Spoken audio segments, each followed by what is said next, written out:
Welcome to commerce study business study lecture. अज discuss करांगे line and staff organisation. हुण line and staff organisation means जिस time organisation दे विच दो person जिहड़े हैगे है मेन रोल प्ले कर रहे हैं, लाइन एग्जीक्यूटिव्स एंड स्टाफ जिहड़े हैगे स्पैशलिस्ट, और ये जॉइंटली रोल प्ले कर रहे हैं। एंड इन्हां दा पर्पज़ की है कि बिजनेस के ऑब्जेक्टिव अचीव करने हैं। एंड लाइन अथॉरिटी जो है डायरैक्टली अथॉरिटी हैगी है, ठीक है। एंड स्टाफ वाले जिहड़े उन्हां दे सपोर्टिव है एंड उन्हां दी जिहड़े सबॉर्डीनेट अथॉरिटी हैगी है ओनली उन्होंने एडवाइस देने वास्ते और किसी पर्पज़ वास्ते नहीं हैगी। हुण आपां जो ये चीज़ क्लीयर कर सकते हैं बोर्ड ऑफ डायरैक्टर, ठीक है, and chief executive, production manager, sales manager, ये जो है लाइन अथॉरिटी है। एंड आ जो डॉटेड लाइन्स हैगी है personal manager and financial manager, ये हैगी staff authority. And this authorities are only to support to the line authority, ये सिर्फ सपोर्ट करने वास्ते ही हैगे है। हुण अगे की फीचर्स के लाइन एंड स्टाफ ऑर्गेनाइजेशन के टाइप ऑफ एग्जीक्यूटिव, ये दो तरीके के एग्जीक्यूटिव होंगे, line executive and staff executive. And unity of command जो है पूरी तरीके दे नाल प्रिंसीपल फॉलो किया जाता है, क्योंकि ये एको ही सुपीरियर है, ओनली लाइन अथॉरिटी ही सुपीरियर है। जिहड़े स्टाफ वाले उन्होंने अंडर ही काम कर रहे हैं। रोल ऑफ स्पैशलिस्ट, ये स्टाफ तो जिहड़ा है स्पैशलिस्ट का रोल लिता जा सकता है। ये थोड़ा जिहा इहदा स्ट्रक्चर जिहड़ा है लाइन एंड स्टाफ ऑर्गेनाइजेशन का कंपलैक्स है, क्योंकि ये दो अथॉरिटी काम कर रही है, एक लाइन है एक स्टाफ। सर्विस ऑफ स्पैशलिस्ट, ये स्पैशलिस्ट सर्विस लितियां जा सकदियां। डिसीजन मेकिंग, ये जो डिसीजन लैना है लाइन अथॉरिटी ने लैना है, बट सम टाइम जिथे उन्होंने प्रॉब्लम राइज होंदी है स्टाफ तो सुजैशन कर सकते हैं। हुण ये सुटेबिलिटी जिहड़ी हैगी है लार्ज ऑर्गेनाइजेशन उत्ते सुटेबल हैगी है।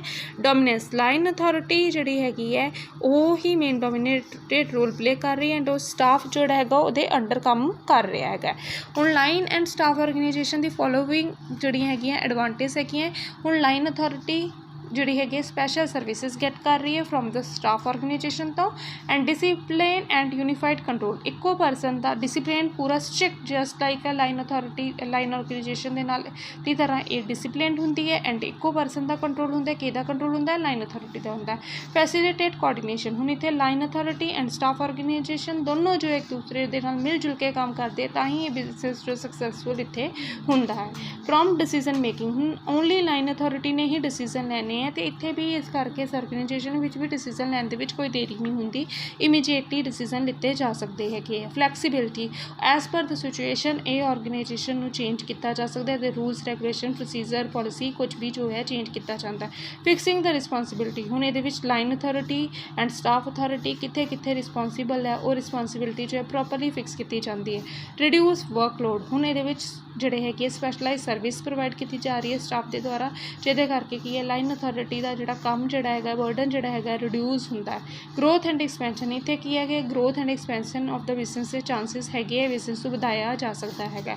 हुण इहदे विच की है widen outlook and knowledge, line authority की जिहड़ी नॉलेज जो हैगा विद द इंक्लूडिंग स्टाफ उन्हां दी नॉलेज उन्हां दा आउटलुक वो सब कुछ इंक्रीज हो जाता है।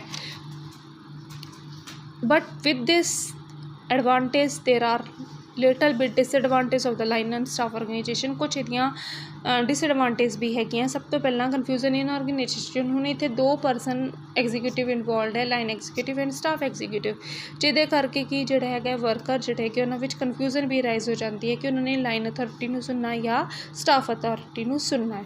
And too much dependence on the staff advice, हुण एंड इहदे विच की हैगा कि वेरीअस टाइम्स जिहड़े हैगे है लाइन अथॉरिटी जिहड़ी हैगी है स्टाफ वालियां दी एडवाइस ते निर्भर भी करदी हैगी है। And conflict between line and staff organisation, इत्थे कई बार जिहड़ी हैगी है जदों IQs थिंकिंग लैवल या कोई डिसीजन जिहड़ा हैगा डिफरेंट हुंदा लाइन एंड स्टाफ का, तो उस टाइम इत्थे लड़ाई झगड़ा भी इन्हां दोनां विच हो जाता है, मिसअंडरस्टैंडिंग भी कई बार इन्हां विच क्रिएट हो जाती है।